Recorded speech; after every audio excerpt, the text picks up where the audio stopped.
Yo, what's up mga kadaddies? Nasa Baguio pa rin tayo. Kita nyo naman, papasok tayo ng Mines View.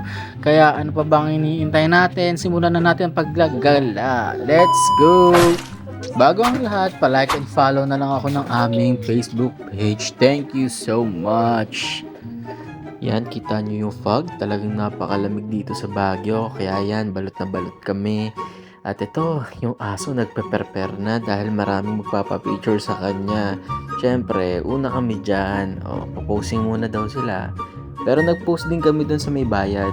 At ito, nagbihis na nga rin kami ng native style na damit. Ito, gustong gusto nga ng baby namin yung suotan niya. At yan, tama kayo. Lahat kami nakasuot ng ganyan. So yun, tamang siyaw-siyaw siya dito kasi tuwang-tuwa siya. At yan, napakakit na ng bata. Bagay na bagay sa kanya yung suot niya. Ayan din ang kanyang mommy. Tinitignan niya rin yung nagpapapicture dyan kasi naiinip na siya. Turn niya na daw.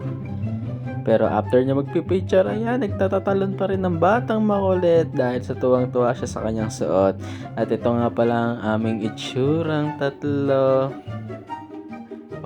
Ano pang iniintay mo? Gusto mo sumakay dyan sa kabayo, sa horsey-horsey? Siyempre, hindi na muna. Mamaya malaglag ka eh. So, after namin magpa-picture sa baba, panik muna kami dito sa taas para tignan tong napakagandang view ng Mines View. So, yan. Medyo pagod na naman ng kuya mo. At ito, ang daming tao. Hindi ako makakuha ng magandang kuha. Kaya tsaga-tsaga na lang po muna tayo dito sa itsura ng video kong to. So, after namin dyan sa taas, syempre bumalik na kami dun sa baba. At yan, nakita na naman ni Misaki yung kabayo. This time, kulay puti na may kulay pink. Kaya din pala ang presyo niya. Kaya sabi ko, next time na lang, sa pagbalik na lang namin ulit. So, ayan. Lumabas na nga kami ng Mines View para bumalik dun sa aming service. At ito, kita nyo naman wala pang ganong tao kasi maaga kami nakarating dyan. Pero napakakulimlim ng paligid kasi nga maulan ng panahon. Yan. One more time para sa Mines View. Napaka-relaxing view. After namin mag-Mines View, dinala naman kami dito sa maraming bamboo trees. Sabi ni Kuya, napaka-refreshing daw pumasok dito pero syempre papaguring kami. Yan si Doggy Doggy nagpapaaraw kasi mamaya lalamigin na naman siya kasi uulan na naman. Bago kami pumasok, magbabayad muna kami ng fee. Siyempre, para sa pag-maintain nila ng kalinisan ng lugar na to. Yan pala yung entrance, papasok tayo dyan sa loob niyan. Kita nyo naman, At ito, binibigay na nga sa amin yung ticket. Sa bungad pa lang, dami ng bamboo trees. At ito, iba pang puno. Yan, sarap talaga tumambay dyan. So, yon mga kadaddies, papasok na nga kami dito sa loob para makita na namin kung gaano kaganda tong forest dito. So, yan, nauna na ako.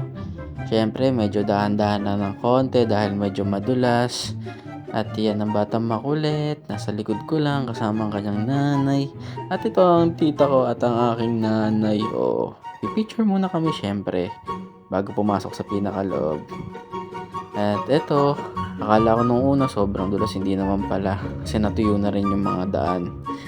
At yan, kita nyo naman, napakaganda. Ang dami pang nagkukuhaan ng picture, pati selfie. At yan yung mga bata, tamang relax lang sila sa dinaraanan.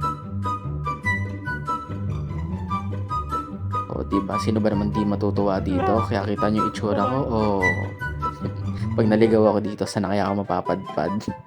At ito, may mga information pa nga dito, yung mga bamboo trees dito. Yan, napakaganda, napaka-relaxing naman. Ano kaya pag abutan ka ng ulan dyan, no?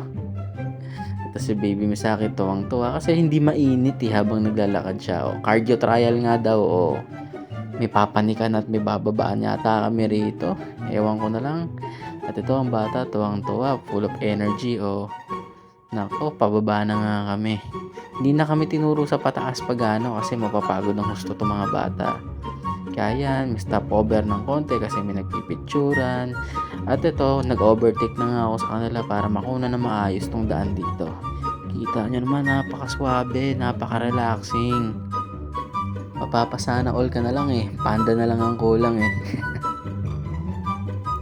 So, ayun, since nauna ako sa paglalakad dito, muntik pa kami maligaw kasi yung tour guide namin na iwan dun sa likod para kumuha ng picture. Pero awa ng Diyos, sa pag-aantay namin, natagpuan niya kami. At ito, palabas na nga kami. Pero yung palabas, ayun, lobat na nga ang bata. Hirap na maglakad, pagod na, mukhang pinupulikat na, kawawa naman. Huwag kang mag-alala mamaya, pag hinto, hihilutin kita, pero tumatawa pa rin. Oh. Diba? Palag-palag siya kahit napakahirap ng daan So, ayan, nandito na kami sa may exit. Sana natuwa kayo sa video to. Please like our videos and follow our page. Bye-bye!